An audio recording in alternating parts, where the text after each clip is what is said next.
Hi hello ಎಲ್ಲರಿಗೂ ನಮಸ್ಕಾರ. ನಾನು ನಿಮ್ಮ ಕಾವ್ಯ. ವೆಲ್ಕಮ್ ಟು ಅಭಿವ್ಯಕ್ತಿ ಕಥಾಲೋಕ. ಮರಳಿ ಬರುವೆಯ ಕಥೆಯ 23ನೇ ಅಧ್ಯಾಯವನ್ನು ಶುರು ಮಾಡೋಣ. ನಿನ್ನ ಫೇವ್ರೆಟ್ ಪಾನಿಪುರಿ ಸ್ಪಾಟ್ ಅದೇ ಅಲ್ವಾ? ಅದಕ್ಕೆ ನಿಲ್ಲಿಸಿದೆ. ನಿನಗೇನು ಬೇಕೋ ಅದನ್ನು ತಗೋ ಹೋಗು ಅಂದಾಗ ಖುಷಿಯಾದ ಅದಿತಿ ತನಗೆ ಬೇಕಾದದ್ದನ್ನೆಲ್ಲ ಆರ್ಡರ್ ಮಾಡಿ ಅಲ್ಲಿ ಚೇರ್ಗಳು ಇರದ ಕಾರಣ ಪುನಃ ಕಾರಿನ ಬಳಿ ಬಂದಳು. Thank you so much. ನೀವಿಲ್ಲಿ ಕರ್ಕೊಂಡು ಬರ್ತೀರಾ ಅಂತ ನಾನಂತೂ ಎಕ್ಸ್ಪೆಕ್ಟ್ ಮಾಡಿರಲಿಲ್ಲ. ಸಿದ್ಧಾರ್ಥ್ನಷ್ಟೇ ನೀವು ಒಳ್ಳೆಯವರು ಎಂದು ಹೇಳಿದಾಗ ನಕ್ಕ ಅಭಿರಾಮ್ ವೆಯ್ಟರ್ ತಂದುಕೊಟ್ಟ ಪಾನಿಪುರಿ ತಟ್ಟೆಯನ್ನು ಅವಳ ಕೈಗೆ ಕೊಟ್ಟು ಮತ್ತೊಂದನ್ನು ತಾನೇ ಹಿಡಿದ.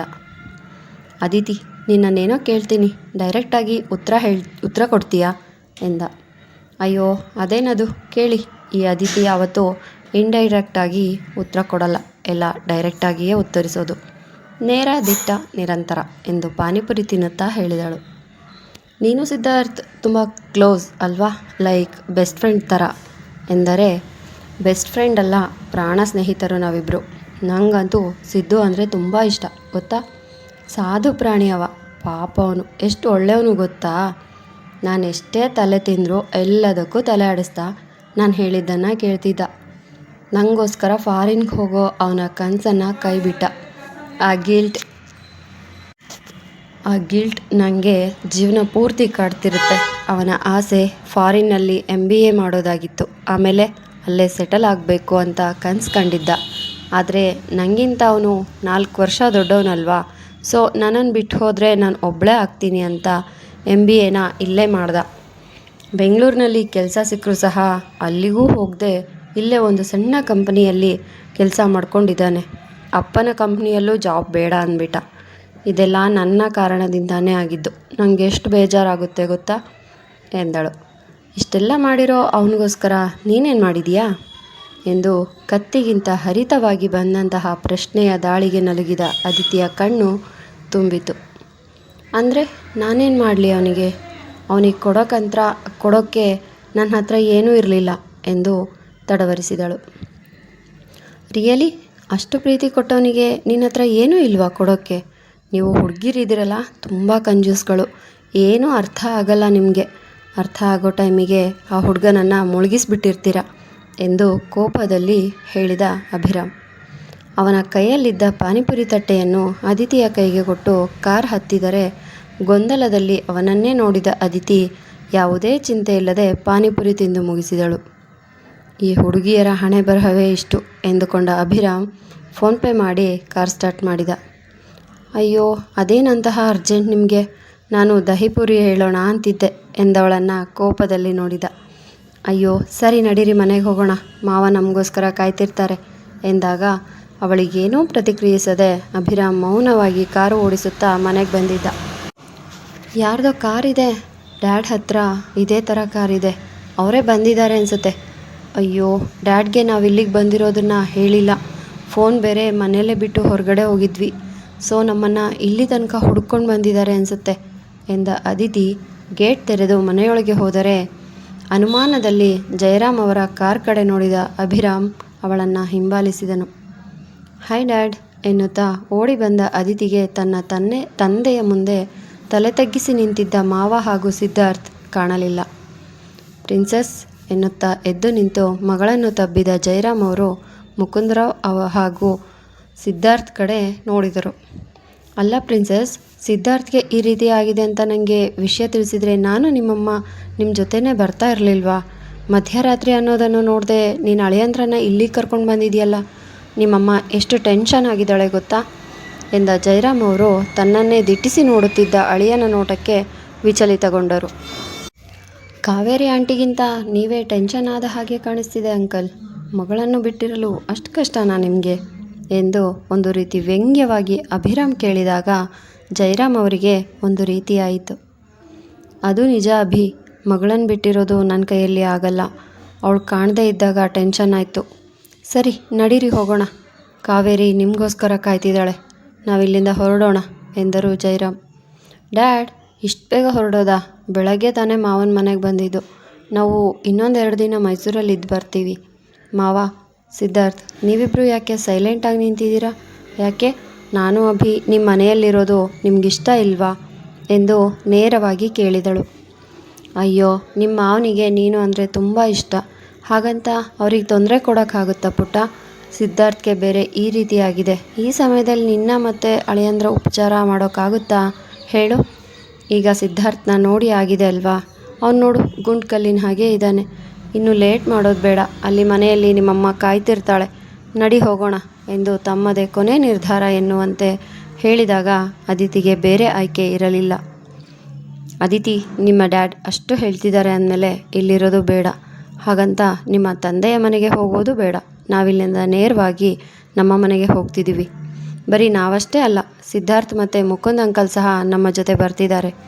ನಿನ್ನ ಸಿದ್ದುಗೆ ನಮ್ಮ ಕಂಪನಿಯಲ್ಲಿ ಕೆಲಸ ಕೊಡ್ತಿದ್ದೀನಿ, ಅದು ಕೂಡ ಮ್ಯಾನೇಜರ್ ಪೋಸ್ಟ್ ಎಂದು ಅಭಿರಾಮ್ ಹೊಸ ಬಾಂಬ್ ಹಾಕಿದಾಗ ಜಯರಾಮ್ ಅವರಿಗೆ ಬೆಚ್ಚುವಂತಾಯಿತು. ಅಭಿರಾಮ್, ಏನು ಹೇಳ್ತಾ ಇದ್ದೀರಾ? ಜಯರಾಮ್ ಅವರಿಗಿಂತ ಮೊದಲಾಗಿ ಸಿದ್ಧಾರ್ಥ್ ಆಘಾತದಲ್ಲಿ ಕೇಳಿದ್ದ. ನಾನು ನಿಜಾನೇ ಹೇಳ್ತಾ ಇದ್ದೀನಿ ಸಿದ್ಧಾರ್ಥ್, ನೀನು ಹುಷಾರಾದ ಮೇಲೆ ಜಾಯ್ನ್ ಆಗು. ನನ್ನ ಆಫೀಸ್ ಬಾಗಿಲು ನಿನಗೋಸ್ಕರ ಯಾವಾಗಲೂ ತೆರೆದೇ ಇರುತ್ತೆ. ನಾನು ಒಂದು ಸಲ ನಿರ್ಧಾರ ಮಾಡಿದ ಮೇಲೆ ಮುಗೀತು. ನನ್ನ ಮಾತು ನಾನೇ ಕೇಳಲ್ಲ. ನಾನು ಹೇಳಿದ್ದು ಸರಿ ಇದೆ ಅಲ್ವಾ ಅಂಕಲ್ ಎಂದ ವಸಿಷ್ಠ ಜಯರಾಮ್ ಅವರನ್ನು ನೋಡಿದರೆ ಕೋಪದಲ್ಲಿ ಕೈ ಮುಷ್ಟಿ ಕಟ್ಟಿದ ಜಯರಾಮ್ ಅವರು ನಾಟಕೀಯವಾಗಿ ನಕ್ಕರು. ಹೌದೌದು, ವಸಿಷ್ಠ ಹೇಳಿದ ಮೇಲೆ ಮುಗೀತು. ನೀನು ಅವನ ಕಂಪ್ನಿಗೆ ಜಾಯ್ನ್ ಆಗಿಸಿದ್ದು ಎಂದರು. ಇದಪ್ಪ ಮಾತು ಅಂದರೆ. ಸಿದ್ಧಾರ್ಥ್, ನಿಮ್ಮ ಮಾವನಿಂದ ಒಪ್ಪಿಗೆ ಸಿಕ್ಕಿದೆ. ಇನ್ಮೇಲೆ ಇನ್ಯಾಕೆ ತಡ? ಇವತ್ತೇ ಈಗಲೇ ನಾವು ಇಲ್ಲಿಂದ ಹೊರಡೋಣ. ಮುಕುಂದ್ ಅಂಕಲ್, ಬೇಗ ಲಗೇಜ್ ಪ್ಯಾಕ್ ಮಾಡ್ಕೊಳ್ಳಿ. ನಮ್ಮ ಜೊತೆಗೆ ಈಗ ಬೆಂಗಳೂರಿಗೆ ಬರ್ತಿದ್ದೀರಾ ನೀವು. ಅದಿತಿ, ಹೋಗಿ ಅಂಕಲ್ಗೆ ಹೆಲ್ಪ್ ಮಾಡು ಎಂದು ವಸಿಷ್ಠ ತಾನೇ ನಿರ್ಧಾರ ಮಾಡಿದಂತೆ ಹೇಳಿದಾಗ ಅದಿತಿ ಖುಷಿಯಲ್ಲಿ ಗಂಡನ ಕಡೆ ನೋಡಿ ಸರಿ ಎಂದು ತಲೆಯಾಡಿಸಿ ಹೋದಳು. ನೋಡುತ್ತಿದ್ದಂತೆಯೇ ಜಯರಾಮ್ ಅವರ ಕಣ್ಮುಂದೆಯೇ ಸಿದ್ಧಾರ್ಥ್ ತಂದೆಯೊಂದಿಗೆ ಅಭಿರಾಮ್ ಕಾರ್ ಹತ್ತಿದ್ದ. ಅಂಕಲ್, ನೀವು ಹುಷಾರಾಗಿ ನಿಧಾನವಾಗಿ ಬನ್ನಿ, ನಾವು ಹೋಗಿರ್ತೀವಿ ಎಂದ ವಸಿಷ್ಠ ಕಾರ್ ಸ್ಟಾರ್ಟ್ ಮಾಡಿ ಅಲ್ಲಿಂದ ಹೋದರೆ ಕೋಪದಲ್ಲಿ ಅವನೋದ ಕಡೆ ನೋಡಿದ ಜಯರಾಮ್ ಅನಂತ್ ವಸಿಷ್ಠ ಅವರಿಗೆ ಕಾಲ್ ಮಾಡಿದರು. ಹಲೋ, ಹೇಳೋ ಜಯ್. ಕಾಲ್ ರಿಸೀವ್ ಮಾಡಿದ ಅನಂತ್ ಅವರು ರೂಮಿನಲ್ಲಿದ್ದ ಮಡದಿಗೆ ಹೊರ ಹೋಗುವಂತೆ ಹೇಳಿದಾಗ ಅವರು ಮೌನವಾಗಿ ಅಲ್ಲಿಂದ ಹೊರ ನಡೆದರು. ಏನು ಹೇಳೋದು ಅನಂತ್, ಎಲ್ಲ ಉಲ್ಟಾಪಲ್ಟ ಆಗ್ತಾ ಇದೆ. ನಿನ್ನ ಮಗ ನನಗೇನೆ ಸರಿಯಾಗಿ ಚಮಕ್ ಕೊಟ್ಟ ಎಂದರು ಕೋಪದಲ್ಲಿ. ವಾಟ್? ಏನು ಹೇಳ್ತಾ ಇದೆಯಾ? ಸರಿಯಾಗಿ ಅದೇನು ಅಂತ ಹೇಳು. ವಸಿಷ್ಠ ಅದಿತಿನ ಕರ್ಕೊಂಡು ಮೈಸೂರಿಗೆ ಬಂದಿದ್ದ ಎಂದು ಮಾತು ಶುರು ಮಾಡಿದ ಜಯರಾಮ್ ಅವರು ಏನೆಲ್ಲ ನಡೀತು ಅನ್ನೋದನ್ನು ಸಂಪೂರ್ಣವಾಗಿ ಹೇಳಿದಾಗ ಅತ್ತ ಕಡೆಯಿಂದ ಅವರ ಮಾತುಗಳನ್ನು ಕೇಳಿಸಿಕೊಳ್ಳುತ್ತಿದ್ದ ಅನಂತ್ ಅವರ ಮುಖ ಕ್ಷಣ ಕ್ಷಣಕ್ಕೂ ಗಂಭೀರವಾಗುತ್ತಿತ್ತು. ಸಿದ್ಧಾರ್ಥ್ ಮತ್ತು ಮುಕುಂದ್ ಭಾವನನ್ನು ಈಗ ಕರ್ಕೊಂಡು ಬೆಂಗಳೂರಿಗೆ ಬರ್ತಾ ಇದ್ದಾನೆ ನಿನ್ನ ಮಗ. ಅಲ್ಲಿ ಇನ್ನೇನು ಅವಾಂತರ ಮಾಡ್ತಾನೋ ಎಂದರು ತಲೆ ಮೇಲೆ ಕೈ ಹೊತ್ತು. ಡೋಂಟ್ ವರಿ, ನಾನಿದ್ದೀನಿ ಅಲ್ವಾ, ಎಲ್ಲ ಸರಿ ಮಾಡ್ತೀನಿ. ಅಲ್ಲ, ಆ ಸಿದ್ಧಾರ್ಥ್ ಬೆಂಗಳೂರಿಗೆ ಬಂದರೆ ಏನು ಪ್ರಾಬ್ಲಮ್ ಹೇಳು? ಅವನೇನೀಗ ನಿನ್ನ ಮಗಳನ್ನು ಓಡಿಸ್ಕೊಂಡು ಹೋಗೋಕ್ಕಾಗಲ್ಲ ಅಲ್ವಾ ಎಂದರೆ ಅನಂತ್. ನನಗೆ ಅದೇ ಭಯ ಅನಂತ್. ಮೊದಲೇ ಅಭಿರಾಮ್ಗೆ ಈ ಮದುವೆ ಇಷ್ಟ ಇರಲಿಲ್ಲ. ಈಗ ಸಿದ್ಧಾರ್ಥ್ ಅದಿತಿನ ಇಷ್ಟಪಡೋದು ಗೊತ್ತಾದರೆ ಅವನು ಸುಮ್ಮನೆ ಅಂತೂ ಇರಲ್ಲ. ಹೇಗಾದರೂ ಮಾಡಿ ಅದಿತಿನ ಸಿದ್ಧಾರ್ಥ್ ಜೊತೆ ಒಂದು ಮಾಡೇ ಮಾಡ್ತಾನೆ ಅನಿಸುತ್ತೆ. ಎಲ್ಲದಕ್ಕಿಂತ ಹೆಚ್ಚಾಗಿ ಅವನಿಗೆ ನಮ್ಮ ದಂಧೆಗಳ ಬಗ್ಗೆ ಗೊತ್ತಿದೆ ಎಂದರು ಮೆಲ್ಲಗೆ. ಅವನಿಗೆ ನಮ್ಮ ದಂಧೆ ಬಗ್ಗೆ ಹೇಗೆ ಗೊತ್ತಾಯಿತು ಜೈ? ಈ ವಿಷಯ ನಮ್ಮಲ್ಲೇ ಇರಬೇಕು ಅಂತ ನಮ್ಮಪ್ಪ ಮೊದಲೇ ಹೇಳಿದರು ತಾನೇ ಎಂದು ಅನಂತ್ ಅವರು ಕೋಪದಲ್ಲಿ ಕೂಗಾಡಿದರು. ಕ್ಷಮಿಸು ಗೆಳೆಯ, ಅವತ್ತು ನಾನು ಸಿದ್ಧಾರ್ಥ್ನ ಹಳೆ ಫ್ಯಾಕ್ಟ್ರಿ ಕಡೆ ಯಾವುದೋ ಕೆಲಸದ ಮೇಲೆ ಕರ್ಕೊಂಡು ಹೋಗಿದ್ದೆ. ಅವನಿಗೆ ಕಾರಲ್ಲೇ ಕೂತಿರು ಅಂತ ಹೇಳಿ ನಾನು ಅಲ್ಲಿಂದ ಹೋಗಿದ್ದೆ. ಆದರೆ ಅವನು ನನ್ನ ಹಿಂಬಾಲಿಸಿ ಬಂದು ಎಲ್ಲ ನೋಡಿಬಿಟ್ಟಿದ್ದ. ನಾನು ಅವನಿಗೆ ಹೆದರಿಸಿ ಬೆದರಿಸಿ ಈ ವಿಷಯ ಎಲ್ಲೂ ಬಾಯಿ ಬಿಡದಂತೆ ಮಾಡಿದ್ದೆ. ಆದರೆ ಈಗ ಅವನು ಇನ್ನು ಮುಂದೆ ಅಭಿರಾಮ್ ಜೊತೆ ಇರ್ತಾನೆ. ಅಕಸ್ಮಾತ್ ಅವನಿಗೆ ಈ ವಿಷಯ ಹೇಳಿಬಿಟ್ರೆ ಎಂದು ಜಯರಾಮ್ ಗಾಬರಿಯಲ್ಲಿ ಹೇಳಿದಾಗ ಅನಂತ್ ವಸಿಷ್ಠ ಅವರ ಕೈಯಿಂದ ಫೋನ್ ಜಾರಿ ಬಿದ್ದಿತ್ತು. ಅಭಿರಾಮ್, ನೀನು ತಪ್ಪು ಮಾಡಿದೆ. ನಿಮ್ಮಪ್ಪ ಮತ್ತು ತಾತನಿಗೆ ಹೇಳಿದೆ ಸಿದ್ಧಾರ್ಥ್ನ ನಿನ್ನ ಕಂಪನಿಗೆ ಮ್ಯಾನೇಜರ್ ಆಗಿ ತೆಗೆದುಕೊಳ್ತಿರೋದು ತಪ್ಪು. ಯಾಕಿಂತ ಆ ಥರದ ನಿರ್ಧಾರ ಮಾಡಿದೆ ನೀನು ಎಂದು ಮುಕುಂದ್ ಅವರು ಭಯದಲ್ಲಿ ಕೇಳಿದರು. ಅಂಕಲ್, ನಾನೇನೇ ಮಾಡಿದ್ರೂ ಅದರಲ್ಲೊಂದು ಕಾರಣ ಇರುತ್ತೆ. ಇನ್ಮುಂದೆ ನೀವು ಸಿದ್ಧಾರ್ಥ್ ಇಬ್ಬರು ನನ್ನ ಅಂಡರ್ನಲ್ಲಿ ಸೇಫ್ ಆಗಿರ್ತೀರ ಎಂದಾಗ ಸಿದ್ಧಾರ್ಥ್ ಗಾಬರಿಯಲ್ಲಿ ಅಭಿರಾಮ್ನ ಮುಖ ನೋಡಿದ. ಅದು ಹಾಗಲ್ಲಪ್ಪ, ನಮ್ಮಿಂದ ನಿಮಗೆ ಬೇಡದ ತೊಂದರೆ, ನಮ್ಮ ಪಾಡಿಗೆ ನಾವು ಇರ್ತೀವಿ ಎಂದು ಮುಕುಂದ್ರವರು ಹೇಳಲು ಬಂದರೆ ತಡೆದ ಅದಿತಿ, ಅದು ಹಾಗೂ ಅಲ್ಲ ಹೀಗೂ ಅಲ್ಲ ಮಾವ, ಸುಮ್ಮನೆ ಅಭಿ ಹೇಳ್ದಂತೆ ಕೇಳಿ. ಸಿದ್ಧಾರ್ಥ್ ಮೈಸೂರಲ್ಲಿ ಸಣ್ಣ ಪುಟ್ಟ ಕಂಪ್ನಿಯಲ್ಲಿ ಕೆಲಸ ಮಾಡೋ ಬದಲು ವಸಿಷ್ಠ ಗ್ರೂಪ್ ಆಫ್ ಕಂಪ್ನಿಯಲ್ಲಿ ಮ್ಯಾನೇಜರ್ ಆಗಿ ಕೆಲಸ ಮಾಡಬಹುದಲ್ವಾ? ಇನ್ನು ಮುಂದೆ ನೀವಿಬ್ಬರು ನಾನು ಮತ್ತು ಅಭಿ ಹೇಳ್ದಂತೆ ಕೇಳಬೇಕು. ಇಷ್ಟು ವರ್ಷ ಮೈಸೂರಲ್ಲಿದ್ದು ಇದ್ದಿದ್ದು ಸಾಕು. ಈಗ ನಮ್ಮೊಂದಿಗೆ ಬೆಂಗಳೂರಿನಲ್ಲಿರಿ. ನಾನು ನಿಮ್ಮನ್ನು ನೋಡೋಕ್ಕೆ ಮೈಸೂರಿಗೆ ಬರೋ ಅಗತ್ಯತೆ ಇರಲ್ಲ. ಇಲ್ಲೇ ಒಂದೇ ಊರಲ್ಲಿ ಇರ್ತೀವಿ. ಇನ್ನು ಮುಂದೆ ನೀವು ನೆನಪಾದಾಗೆಲ್ಲ ಓಡಿ ಬರ್ತೀನಿ ಎಂದು ಅದಿತಿ ಖುಷಿಯಲ್ಲಿ ಹೇಳಿದಳು.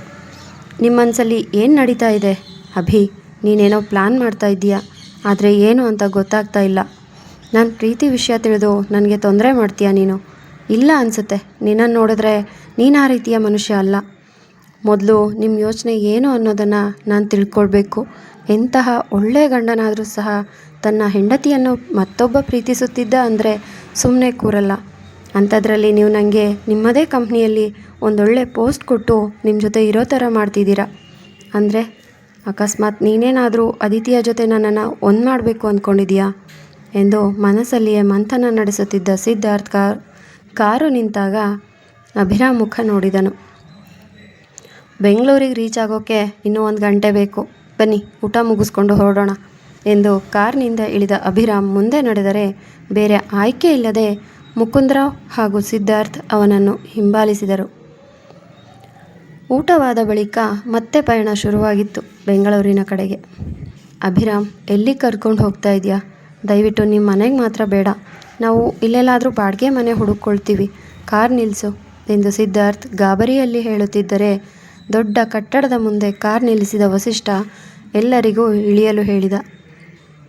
ಗುಡ್ ಈವ್ನಿಂಗ್ ಸರ್ ಎನ್ನುತ್ತಾ ವಸಿಷ್ಠನ PA ಧ್ಯಾನ್ ಕೀ ಹಿಡಿದು ಬಂದನು. ವೆರಿ ಗುಡ್ ಈವ್ನಿಂಗ್ ಧ್ಯಾನ್, ನಾನು ಹೇಳಿದ್ದೆಲ್ಲ ರೆಡಿ ಇದೆಯಾ ಎಂದು ಕೇಳುತ್ತಾ ಅವನೊಂದಿಗೆ ಮುಂದೆ ಹೋದರೆ ಮೂವರು ಅವನನ್ನು ಹಿಂಬಾಲಿಸಿದರು. 4ನೇ ಫ್ಲೋರ್ನಲ್ಲಿರುವ ಫ್ಲ್ಯಾಟ್ ಒಂದರ ಮುಂದೆ ಧ್ಯಾನ್ 4ರನ್ನು ಕರೆದುಕೊಂಡು ಬಂದಿದ್ದ. ಅಭಿರಾಮ್, ಏನಿದೆಲ್ಲ, ಎಲ್ಲಿಗೆ ಕರ್ಕೊಂಡು ಬಂದಿದೆಯಾ ಎಂದು ಮುಕುಂದ್ ಕೇಳಿದರು. ಅಂಕಲ್, ಈ ಫ್ಲ್ಯಾಟ್ನಲ್ಲೇ ಇನ್ನು ಮುಂದೆ ನೀವು ನಿಮ್ಮ ಮಗ ಇರಬೇಕು, ತಗೊಳ್ಳಿ ಕೀ ಎಂದು ಮುಕುಂದ್ ಅವರ ಮುಂದೆ ಕೀ ಹಿಡಿದಾಗ ಅಪ್ಪ ಮಗ ಮುಖ ನೋಡಿಕೊಂಡರು. ಮಾವ, ಸಿದ್ದು, ಏನು ಮುಖ ನೋಡುತ್ತಾ ಇದ್ದೀರಾ? ತಗೊಳ್ಳಿ ಕೀ ಎಂದು ಅದಿತಿ ಹೇಳಿದಾಗ ವಸಿಷ್ಠ ಅವಳ ಕೈಗೆ ಕೀ ಕೊಟ್ಟನು. ಮೇ ಬಿ ನೀನೇ ಮೊದಲಾಗಿ ಈ ಫ್ಲ್ಯಾಟ್ಗೆ ಗೃಹ ಪ್ರವೇಶ ಮಾಡಲಿ ಅಂತ ಅವರ ಆಸೆ ಇರಬಹುದು ಅದಿತಿ. ನೀನೇ ಈ ಫ್ಲ್ಯಾಟ್ ಡೋರ್ ಓಪನ್ ಮಾಡು ಎಂದು ವಸಿಷ್ಠ ಹೇಳಿದಾಗ ಖುಷಿಯಲ್ಲಿ ಸರಿ ಎಂದು ತಲೆಯಾಡಿಸಿದ ಅದಿತಿ ಬಾಗಿಲು ತೆರೆದು ಬಲಗಾಲಿಟ್ಟು ಒಳಗೆ ಹೋದರೆ ಮಿಕ್ಕವರು ಅವಳನ್ನು ಹಿಂಬಾಲಿಸಿದರು. ಅಂಕಲ್, ನಿಮಗೆ ನನ್ನ ನಡೆ ಅತಿ ಅನಿಸಬಹುದು, ಆದರೆ ನಾನು ಎಲ್ಲವನ್ನು ಯೋಚಿಸಿಯೇ ಈ ನಿರ್ಧಾರ ಮಾಡಿರೋದು. ನನಗೋಸ್ಕರ ನೀವು ಇನ್ನು ಮುಂದೆ ಇಲ್ಲೇ ಇರಬೇಕು. ಸಿದ್ಧಾರ್ಥ್, ನೀನು ಹುಷಾರಾದ ಮೇಲೆ ಕಂಪ್ನಿಗೆ ಬಾ. ಇದು ನಿನ್ನ ಜಾಯ್ನಿಂಗ್ ಲೆಟರ್ ಎಂದು ಧ್ಯಾನ್ ಕೈಯಲ್ಲಿದ್ದ ಲೆಟರ್ನ ಕೊಡುತ್ತಾ ಹೇಳಿದ ವಸಿಷ್ಠ ಅಜ್ಜನಿಂದ ಕಾಲ್ ಬರುತ್ತಿರುವುದನ್ನು ಗಮನಿಸಿ ಅದಿತಿಯನ್ನು ಕರೆದು, ನಾವಿನ್ನು ಹೊರಡ್ತೀವಿ. ನಿಮ್ಮ ಎದುರುಗಡೆ ಫ್ಲ್ಯಾಟ್ನಲ್ಲಿಯೇ ಧ್ಯಾನ್ ಇರೋದು. ನಿಮಗೇನೇ ಬೇಕು ಅಂದರೂ ಸಂಕೋಚವಿಲ್ಲದೆ ಅವನನ್ನು ಕೇಳಿ. ಧ್ಯಾನ್, ಇವರ ಮೇಲೆ ನಿನ್ನ ಗಮನ ಇರಲಿ ಎಂದ ವಸಿಷ್ಠ ಅದಿತಿಯ ಜೊತೆ ಅಲ್ಲಿಂದ ಹೊರಟನು.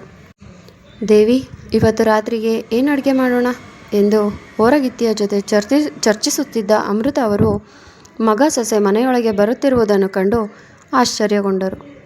ಅರೆ ಅಭಿ, ಅದಿತಿ, ಇದೇನಿದು, 2 ದಿನಕ್ಕೆ ವಾಪಸ್ ಬಂದಿದ್ದೀರಾ ಎಂದು ಆಶ್ಚರ್ಯದಲ್ಲಿ ಕೇಳಿದರು.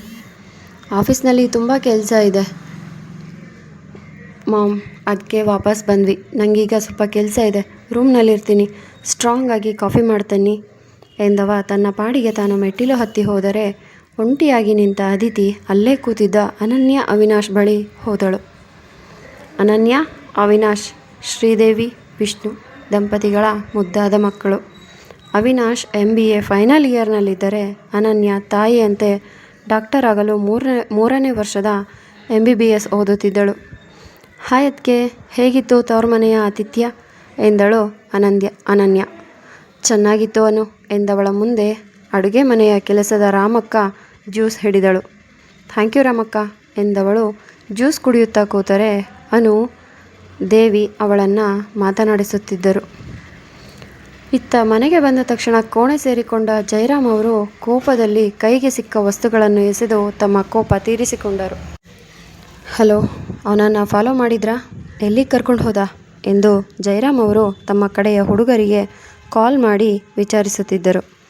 ಸರ್, ಅವರನ್ನು ವಸಿಷ್ಠ ಅಪಾರ್ಟ್ಮೆಂಟ್ ಒಳಗಡೆ ಕರ್ಕೊಂಡು ಹೋದರು.